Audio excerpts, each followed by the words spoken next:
皆さんこんにちは。今日は第3巻の文法を勉強しましょう。ဒီနေ့မှာတော့ကျွန်တော်တို့ New Grammar 新幹線 New Grammar ရဲ့第3課ကိုအတူတူလေ့လာသွားကြပါမယ်။ဒီ第3課မှာတော့ဒီကနှိုင်းယှဉ်တဲ့ grammar pattern တွေတွေ့ရမှာပေါ့နော်။တစ်ခုနဲ့တစ်ခုနှိုင်းယှဉ်ပြီးတော့ဘယ်ဟာကကောင်းနေပါညာပေါ့နော်။ကိုယ့်ရဲ့အထင်မြင်တွေကိုဖော်ပြတဲ့ grammar pattern တွေကိုလေ့လာသွားကြမှာပါ။ဆိုတော့ပထမဆုံး grammar pattern လေးကိုလေ့လာကြမယ်။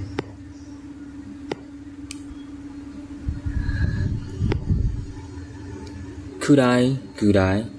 ဟုတ်တော့ပေါ့နော်ဆိုတော့ဒီခုတိုင်းဟုတ်တော့ရဲ့ဘယ်လိုအတိတ်ပဲကိုလေ့လာသွားကြမလဲဆိုတော့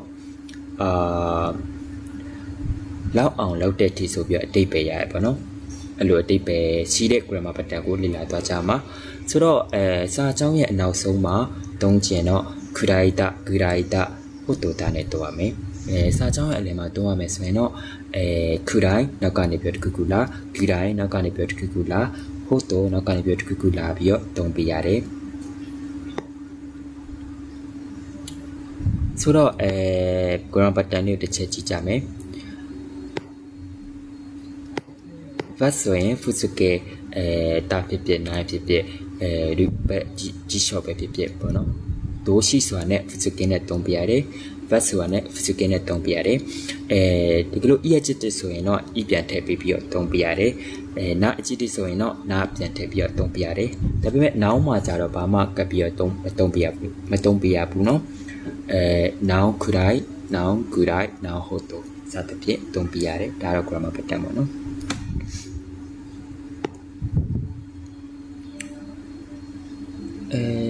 すみませんဆိုတော့သူကသူကဒီမှာတင်စားချက်ကပြီးတော့ဥပမာပေးပြောတဲ့အခါမှာတုံးတယ်ကိုတခုခုကိုပေါ့ပြောချင်တယ်အဲ့ဒါအောင်မှဘယ်လိုပြောမလဲဥပမာပေးပြောချင်တဲ့အခါဒါပေမဲ့ဥပမာပေးတာအောင်မှအဲ့လိုချက်ကားတင်စားပြီးတော့ဥပမာပေးချင်တဲ့အခါမှာတုံးတယ်ပေါ့နော်အတိတ်ကဝုတ္တိလင်္ကာနဲ့တော့ပေါ့နော်ဆိုတော့အဲ့လိုပုံစံမျိုးနဲ့အဲ့လိုအခြေအနေမျိုးမှာတုံးတယ်ဆိုတော့ဘုံ report လေးရတစ်ချက်ကြည့်ကြပါမယ်宿題ကရမဟုတ်တော့အဲ့ဒီအင်စာတွေကတောင်းလို့ပေါ့နော်တောင်းလို့ရှိရပေါ့တောင်းရလို့ပုံရှိရပေါ့နော်ဆိုတော့သူကအင်စာတွေရှိတဲ့အကြောင်းကိုရိုးမပြောဘဲနဲ့ချက်ကပြဥပမာပေးပြောရပေါ့နော်ဘာနဲ့လဲဆိုတော့တောင်းနေများတယ်ဆိုတဲ့အကြောင်းတောင်းနေကများရင်ပေါ့နော်တောင်းနေကအဲ့လိုတောင်းနေများရင်အများကြီးပဲပေါ့နော်အဲ့လိုပြောချင်တာဆိုတော့အင်စာရလည်းဒီလိုတောင်းနေလို့ပဲပေါ့နော်အများကြီးရှိတယ်ဆိုတော့အများကြီးရှိတဲ့အကြောင်းကိုသူကတောင်းနေပေါ့နော်ဥပမာပေးပြီးတော့ချက်ကပြောလိုက်တာပေါ့နော်ဆိုတော့နောက်တစ်ကြောင်းこの本は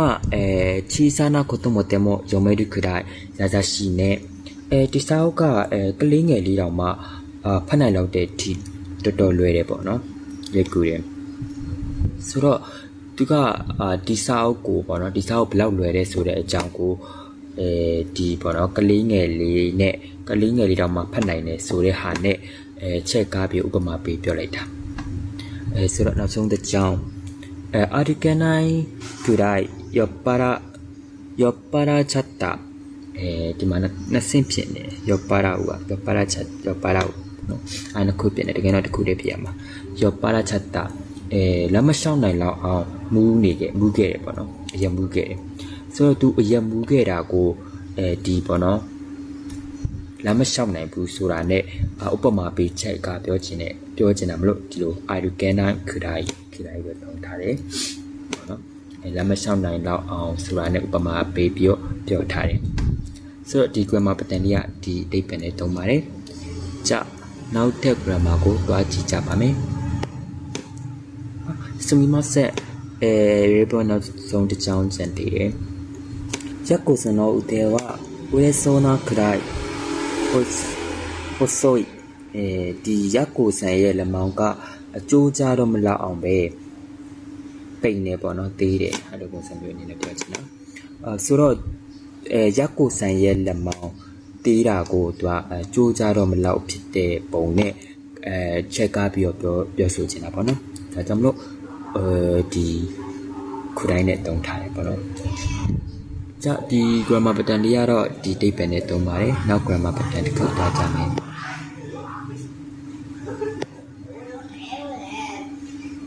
何くらい何くらいはないほどはないပေါ့နော်ဆိုတော့何လောက်နောက်ဘတ်တဲ့အရာမရှိဘူးဆိုတော့ဒီဟာကကိုတူတယောက်တည်းရဲ့personal ထင်မြင်ချက်ဝေဖန်ပိုင်းခြားမှုရပြောတဲ့စကားပေါ့နော်ကိုဆိုတဲ့စကားပြောသူရဲ့personal shootout personal ထင်မြင်ချက်ဝေဖန်ပိုင်းခြားမှုနဲ့ဝေဖန်ပိုင်းခြားမှုရပြောတဲ့အခါမှာတုံးတယ်ဆိုတော့ pattern တစ်ချက်ကြည့်ကြမယ်မဲရှိဆိုရင်နောက်ကမဲရှိဆိုရင်တန်းတွဲလိုက်တယ်ပေါ့နော်နောင်မဲရှိဆိုရင်ခုတိုင်းပါနိုင်ဟုတ်တော်နိုင်နဲ့တန်းတွဲတယ်ဒါပေမဲ့ဒိုးရှိနဲ့ကွာတကယ်လို့ဒိုးရှိနဲ့တုံးချင်ရင်နောင်အရင်ပြောင်းပေါ့နော်နောင်အရင်ပြောင်းတော့နောင်အရင်ပြောင်းတော့ဒီခုတော်လေးကတ်တော့ဘယ်ဒီခုတော်ဘယ်ဒီခုတော်ပေါ့နော်ဒါပေမဲ့ဒီမှာကဂျီဒိုးရှိကိုနောင်ပြောင်းလို့ပဲတော့မှာနော်ဘယ်ဒီခုတော်နောက်ကခုတိုင်းပါနိုင်ဟုတ်တော်နိုင်နဲ့တုံးပါတယ်ဆိုတော့ weapon လေးတစ်ချက်ကြည့်ကြမယ်うちのお母さんの料理くらい美味しいものはないအိမ်ကအမေချက်တဲ့ဟင်းလောက်အရသာရှိတာမရှိဘူးအရသာရှိတဲ့အရာမရှိပေါ့နော်ဆိုတော့ဒီမှာပေါ့နော်သူကကိုယ့်ရဲ့အမေရဲ့ဟင်းကတာတော်တော်ကိုယ့်ရဲ့အမေရဲ့ဟင်းကတာကောင်းတယ်လို့ကိုယ်တိုင်ရဲ့ထင်မြင်ချက်ကိုဖော်ပြချင်တာမို့ဒီမှာခုတိုင်းနဲ့တုံးထားပါတော့ခုတိုင်းက night ခုတိုင်းက night ဆိုတော့ဒီ pattern နဲ့တုံးထားပါတော့နောက်တစ်ကြောင်းကြည့်ကြမယ်食べることほど楽しいことはないစားတောက်ရတာလောက်ဒီပျော်ရွှင်တဲ့အရာမရှိပေါ့နော်ဆိုတော့သူကသူ့အတွက်တော့ပေါ့နော်ဒီစားတောက်ရတာကပျော်စရာလို့သတ်မှတ်ထားလို့ပေါ့နော်သူရဲ့ထင်မြင်ချက်ကဒီစားတောက်ရတာကပျော်ရွှင်နေဒါကြောင့်မလို့ဒီဟိုတော့နိုင်နဲ့တောင်းထားတယ်ပေါ့နော်စားတောက်ရတော့ပြောတာမရှိဘူးပေါ့နော်ဒါတော့ foodie ပေါ့နော်foodie အတွက်ကတော့သူရဲ့ထင်မြင်ချက်ကမှန်မှာပေါ့နော်ဆိုတော့နောက်တစ်ကြောင်းသားကြည့်ကြမယ်京都のもみじほど楽しいものはない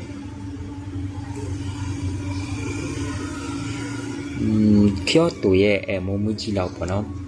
ဒီပြောရှင်စရာမရှိပေါ့နော်ဒီလိုပြမှာ楽しいものはないပေါ့နော်ဒီစိတ်ကြည်နူးစရာပေါ့နော်စိတ်ကြည်နူးစရာမရှိဘူးပေါ့နော်စိတ်ကြည်နူးလောက်တဲ့အရာစိတ်ကြည်နူးတဲ့အရာမရှိဘူးဆိုတော့သူ့အမြင်မှာတော့ဒီ京都ရဲ့မုံမကြီးကတာသူ့အတွက်ပျော်ရွှင်မှုပေါ့နော်သူ့အတွက်စိတ်ကြည်မှုပေါ့နော်အဲ့လိုအနေနဲ့တုံးထားတယ်じゃあနောက် grammar တစ်ခုသွားကြမယ် number 3 grammar ခုတိုင်းနာတာပေါ့နော်ဘယ်လိုအတိတ်ပဲရလဲဆိုတော့နာညနီတက်စားရင်နာညနီရမှာတက်စားရင်ဆိုတော့သူကစာကြောင်းရဲ့အရှိနဲ့နောက်ပေါ့နော်စာကြောင်းရဲ့ရှိကအရာကိုလောက်ရမှာတက်စားရင်စာကြောင်းရဲ့နောက်ကဟာကိုလောက်ရတာကပို့ပြီးတော့သူ့အတွက်ကောင်းတယ်ပေါ့နော်ဒါပေမဲ့ဒါကရှိကစာကြောင်းကအရာရောနောက်ကစာကြောင်းကအရာကပါနှစ်ခုလုံးကတော့သူ့အတွက်ကိုယ့်အတွက်ကောင်းနေရတော့မဟုတ်ဘူးပေါ့နော်ပြောသူ့အတွက်ကောင်းနေရတော့မဟုတ်ဘူးဒါပေမဲ့အဲ့ဒီနှစ်ခုမကောင်းတဲ့နှစ်ခုကြားတဲ့ကမှနောက်ကဟာတော့မဆိုးသေးဘူးပေါ့သူလုံးရမယ်လုံးရတာရှိကဟာတို့ရမှာတက်ဆိုင်တော့ကအရာကတော့မဆိုးသေးဘူးလို့ပြောချင်တဲ့အခါမှာပေါ့နော်အဲ့ဒီ depend နဲ့တုံးနေဆိုတော့ pattern လေးတစ်ချက်ကြည့်ကြမယ်ဆိုတော့သူကကြီးလျှော့ကန်နေပဲတုံးတာပေါ့နော် value နဲ့ပဲတုံးတယ် value ခုတိုင်းနာတာ reference လေးတစ်ချက်ကြည့်ကြမယ်ညမဝါကြံခဲ့တာပို့ပတ်တကလေးကြံခဲ့တယ်漢字を勉強するくらいなら言葉を Ankisuru ho kamoto i ခန်းကြီးကိုလေ့လာရမှာတက်ဆိုင်ရင်ခိုတိုဘာပေါ့နော်ကြက်ရတာကမှကောင်းတယ်ပေါ့နော်ပိုကောင်းမယ်ပေါ့ဆိုတော့အရှိကခန်းကြီးကိုလေ့လာတယ်ဆိုတာကလည်းတိတ်ပြီးတူတူကြိုက်နေရမျိုးတော့မဟုတ်တယ်လို့နောက်ကဝဟာရကိုချက်တယ်ဝဟာရကိုချက်တယ်ဆိုတာကလည်းတိတ်ပြီးတော့ကြိုက်နေတဲ့ရတော့မဟုတ်ဘူးဆိုတော့အခုလုံးကတော့တိတ်ပြီးတော့ကောင်းနေမှာဒါပေမဲ့ဒီတရားကအနောက်ကဝဟာရကိုချက်တယ်ဆိုတာကပို့ပြီးတော့အရှိကခန်းကြီးကိုလေ့လာရဲဆိုတာတက်ပို့ပြီးတော့ကောင်းတဲ့အဆင်ပြေတယ်ဆိုတဲ့အဓိပ္ပာယ်မျိုးဖြစ်တယ်ပေါ့နော်။နောက်တစ်ကြောင်းဖူရာကိရာတဲ့ဒီခုတိုင်းနာတာဝကာတဲ့တာဟိုကဤတာလေစားခံရတာထက်ဆိုင်ရင်နောက်ခွဲလိုက်တာကမှကောင်းမယ်ဆိုတော့အရှိကစာချုပ်ကလေစားခံရတာကလည်းတူတက်မကောင်းတယ်လို့နောက်ကနောက်ခွဲတယ်ဆိုတာကလည်းမကောင်းဘူးเนาะအခုတော့ကောင်းနေတဲ့အခြေအနေမျိုးတော့မဟုတ်ဘူးဒါပေမဲ့အဲ့ဒီခုတည်းကမှအနောက်ကနောက်ခွဲတယ်ဆိုတာကအရှိကလက်စားခရတဲ့ဆိုင်ရင်ပို့ပြီးတော့အဆင်ပြေကောင်းတဲ့ဆိုတဲ့ပဲမျိုးနဲ့သုံးချင်တာနောက်တစ်ကြောင်း30分も遅れて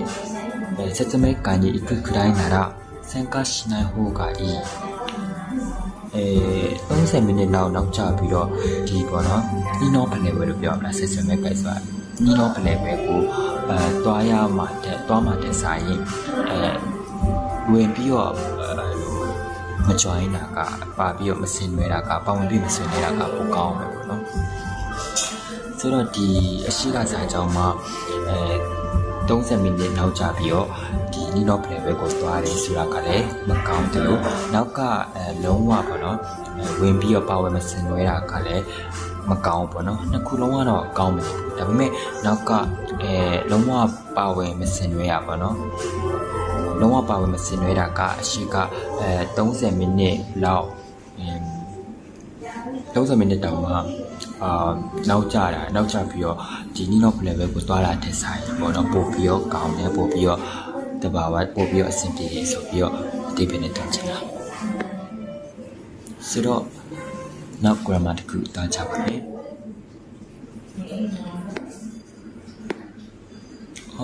နောက် grammar တစ်ခုမသွားခင်မှာဒီမှာပေါ့နော်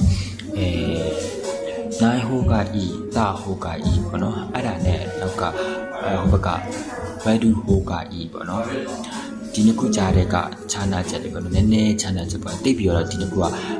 ကွာခြားမနေဘူးပေါ့နော်ခုလုံးကတော့အကျဉ်းဉာဏ်ပြရပဲပေါ့ဒါပေမဲ့သူ့ကြားတဲ့နည်းနည်းခြားနာချက်ကလေးကိုကြည့်ကြမယ်ဆိုတော့ဒီနိုင်ဟိုကဤတာဟိုကဤရကြတော့သူကကြတော့ဒီမှာပေါ့နော်နိုင်ရှိမှုမပါဘူးပေါ့နော်နိုင်ရှိမှုမပါဘဲနဲ့ကိုကပြောရတဲ့ပေါ့နော်ကောင်းမဲ့တဲ့ဟာကိုအကြံပေးရပါတော့နိုင်ရှိမှုပါဒီနိုင်ဟိုကတာဟိုကကြောင့်နိုင်ရှိမှုမပါဘဲနဲ့ကိုကောင်းမဲ့တဲ့ဟာကိုအကြံပေးတာဆိုတော့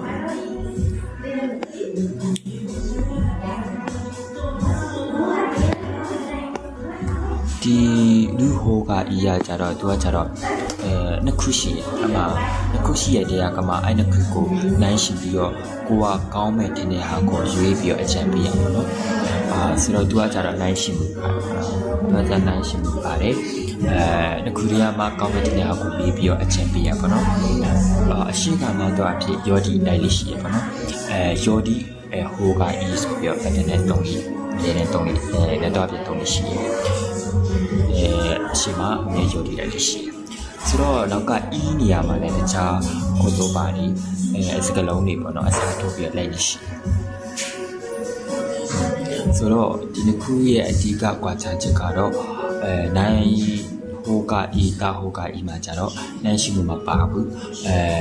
ဒီနောက်ကဒီဘက်ကလူဟိုကဤမှာကြတော့နှစ်ခုပါတယ်အဲ့ဒီခုနိုင်ရှိပြီးမှကိုကောင်းမဲ့တင်ရရွေးပြချက်ပြရပါဘူးနှစ်ခုလုံးကတော့ဒီနှစ်ခုလုံးကတော့ကိုကောင်းမဲ့တင်ရကိုပေါ့နော်အကြံပေးရချင်းတော့အတူတူပဲဆိုတော့သူညတစ်ခုကအရန်ပါချပြီးတော့မရှိပါဘူး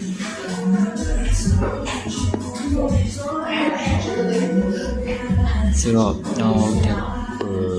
ကွာချက်ချက်ပေါ့နော်ရှိတယ်ခုတိုင်းနဲ့ဟုတ်တော့နှစ်ခုကြာကွာချက်ချက်ပေါ့နော်ခုတိုင်းနဲ့ဟုတ်တော့နှစ်ခုကြာကကွာချက်ချက်ကိုတစ်ချက်ကြည့်ကြမယ်ခုတိုင်းကကြတော့သူက information ပေါ့ information နဲ့ဆိုတာကနေ့စဉ်ကိုယ်တွေငွေချင်းတွေကြားထဲမှာပဲဖြစ်ဖြစ်မီတာစုမိတ်ဆွေတွေကြားထဲမှာပဲဖြစ်ဖြစ်ပုတ်ပပပြောတဲ့ပုံစံမျိုးပေါ့နော်သူကကြတော့အဲ့လို casual ဆန်နေပေါ်ပါတယ်ကိုနေချင်းရဲ့သူတွေကြားမှာပြောတဲ့ပုံစံမျိုးပေါ့နော်ခုတိုင်းကကြတော့အဲ့လိုနေရာမှာသူကပို့ပြတုံးရတယ်ဟုတ်တော့ကြတော့သူကမှာသူကနှစ်ပိုင်းရှိပေါ့နော်နှစ်ပိုင်းရှိတာမှာခမန်းကြီးကိုပထမတစ်ခုကခမန်းကြီးကိုပြောတဲ့အခါမှာသူက formation နဲ့ပေါ့နော်formation နဲ့ဆိုတာကစာရေးသားရေးမှာတုံးတာတော့မှာရုံကနာကိစ္စတွေမှာလုပ်ငန်းခွင်စီးပွားရေးလုပ်ငန်းခွင်အဲ့လိုကိစ္စတွေမှာပေါ့နော်အဲ့လိုအခြေအနေမျိုးတွေမှာတုံးတဲ့စကားပြောပုံစံမျိုးပေါ့နော်ဆိုတော့ဒီ formation တုံးတာကခမန်းကြီးကိုပြောတဲ့နေရာမှာတုံးတဲ့ပေါ့နော်မှာတလားလောက်ပေါ့နော်အချိန်ကြီးကိုခမန်းကြီးပြောတဲ့အခါမှာပဲဖြစ်ဖြစ်一ヶ月ほど経った時ပေါ့နော်ကိုတခုအတိအကျမသိပဲနဲ့ပေါ့နော်ခမန်းကြီးအဖြစ်ပြောလိုက်တဲ့အချိန်လေးမှာတုံးတယ်ဆိုတော့ဒုတိယတစ်မျိုးကကျတော့ခုနကကျွန်တော်တို့တင်ခဲ့ပြီးသားဖြစ်တယ်လို့တင်ခဲ့ပြီးသားလို့ပေါ့နော်တင်စားချင်ကပြောဥပမာပေးပြောတဲ့အခါမှာတုံးတယ်ပေါ့နော်ကိုကဥပမာပေးချင်တယ်ဒါပေမဲ့ယူရီတန်းပေးတာမဟုတ်ဘဲနဲ့အတိတ်တရားကိုသိလားအတိတ်တရားကိုသိပုံစံမျိုးနဲ့တင်စားချင်ကပြီးတော့ဥပမာပေးပြောတဲ့အခါမှာတုံးတဲ့ပုံစံပေါ့နော်အဲ့ဒီမှာကျတော့သူကကျတော့ informal အနေနဲ့တုံးပြန်တော့သူကအဲ့ဒီနေရာမှာ informal ဖြစ်နေတုံးတယ်ဆိုတော့ခုနပြောခဲ့ပြီး informal ဆိုတာကကိုယ်နဲ့ရင်းနှီးတဲ့သူတွေကြားမှာတုံးတဲ့စကားပြောပုံစံပေါ့နော်ဆိုတော့သူကဟုတ်သူကကြတော့ formal အနေနဲ့လည်းတုံးတယ် informal အနေနဲ့လည်းတုံးတယ် formal အနေနဲ့ကြတော့သူကရုံကနာကိစ္စတွေအဲ့လိုစီးပွားရေးဆိုင်ရာကိစ္စတွေပေါ့နော်နောက်ပြီးတော့စာရေးသားကိစ္စတွေမှာတုံးတယ်ပေါ့နော် formal ဆန်တယ်ဒါပေမဲ့သူ informal တုံးတဲ့နေရာကကြတော့ခုနကျွန်တော်တို့သင်ခဲ့ပြီးသားပတ်တမ်းဖြစ်တယ်လို့တင်စားချင်ကပြီးတော့ဥပမာပေးပြောတဲ့အခါမှာတုံးတယ်ပေါ့နော်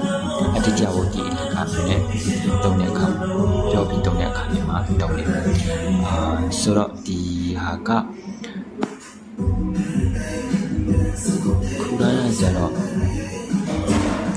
ခုနကကြတော့သူက information လေးနော်ခုနကကြတော့သူကဒီခမန်းကြီးအဖြစ်တော်လကောင်းခုနလိုတင်စားချင်ကပြီးတော့တင်စားချင်ကပြီးဥပမာပေးပြောတဲ့အခါမှာသူကဘယ်လိုမျိုးမှဖြစ်ဥပမာနဲ့ရင်းနှီးတဲ့သူတွေကြားမှာ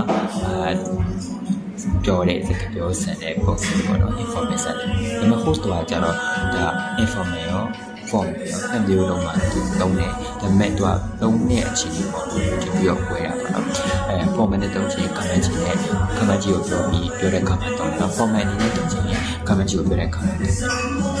ပေမဲ့လုံငန်း꿰 informal အနေနဲ့တုံးချင်ကြတော့တင်စားချင်ကပြီးဥပမာပေးပြောတဲ့ခါမှာတုံးတယ်ဒါတော့ဒီကိုယ်ပြချာနာချက်လေးပေါ့နော်ဆိုတော့နောက် grammar တခုတွားကြမယ်ပေါ့နော်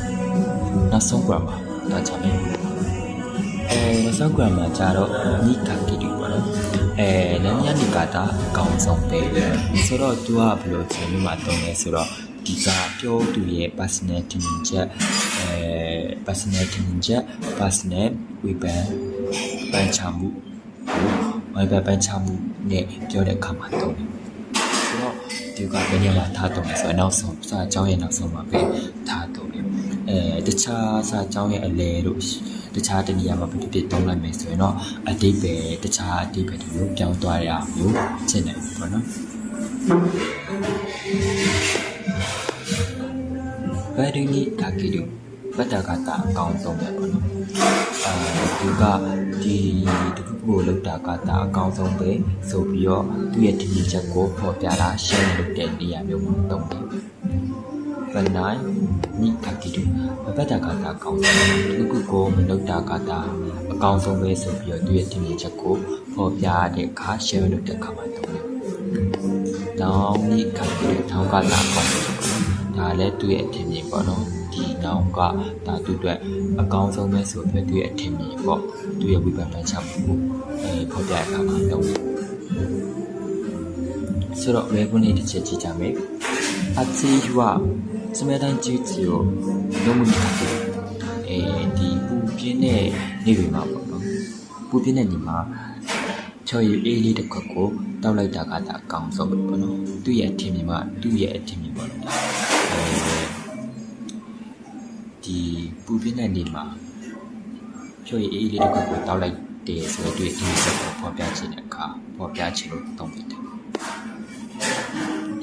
風が流行している時は人が多いところには行かないに限るဒီတော့ဝေးရကျန်တဲ့နေရာအချိန်မှာပေါ့နော်လူထူတက်တဲ့နေရာတွေကိုမသွားတာကတာကောင်းဆုံးပဲသူရဲ့အထင်ကြီးမှာတော့သူမသွားဘူးပေါ့နော်ဒီလိုရုပ်ဝေးထူတက်နေသူလူထူတက်တဲ့နေရာတွေကိုမသွားတာကတာအကောင်းဆုံးပဲဆိုတဲ့သူရဲ့ထင်မြင်ချက်ကိုဖော်ပြခြင်းလို့တောင်းလိုက်တယ်Thank you အကြောကိုနိကတိစတိုက်ပရက်တွေကစတိုက်ပရက်တွေမှာပေါ့နော်ခရီးသွားတာကတာကောင်းဆုံးပဲဒါဒီတော့စတိုက်ပရက်တွေမှာခရီးသွားခြင်းဆိုရတဲ့ထင်မြင်ချက်ကိုဖော်ပြခြင်းတဲ့အခါမှာလုပ်တယ်ဒီကတော့ဒီရဲ့ဟာကတော့သူ့ရဲ့ထင်မြင်ချက်သူ့ရဲ့ဘယ်ဘက်ချမှာကို sharing လုပ်ချင်တော့ဖော်ပြခြင်းလို့ပေါ့နော်သူတယောက်တည်းရှိနေတဲ့အချိန်မှာတော့အခြားသူတွေနဲ့ရှိနေတဲ့အချိန်မှာတော့လည်းကောင်းအဲ့လိုဖော်ပြခြင်းသူရဲ့ဒီနေ့ချက်တော့ဘယ်ဝဲချင်းနဲ့ပြည့်လို့တော့ခါမျိုးမှာတော့မှလည်းပေါ့ဆိုတော့ဒီနေ့ရဲ့ program လေးကတော့ဒီချီပါပဲနားလည်ကြလိမ့်မယ်လို့ပြောလိုက်ပါတယ်ကြာနောက်ခါမှာဆက်ပြီးတော့တွေ့ကြပါမယ်ဆိုတော့ mesh လေးတွေတစ်ချက်လုပ်ကြည့်ဖို့တိုက်တွန်းပါတယ်လက်ရှိလေးလုံးမှလည်းကိုပြန်ပြီးတော့လေ့ကျင့်ပို့ပြီးတော့စမှုဖြစ်ပါじゃあ今日はここまでですお疲れ様でしたまた後でね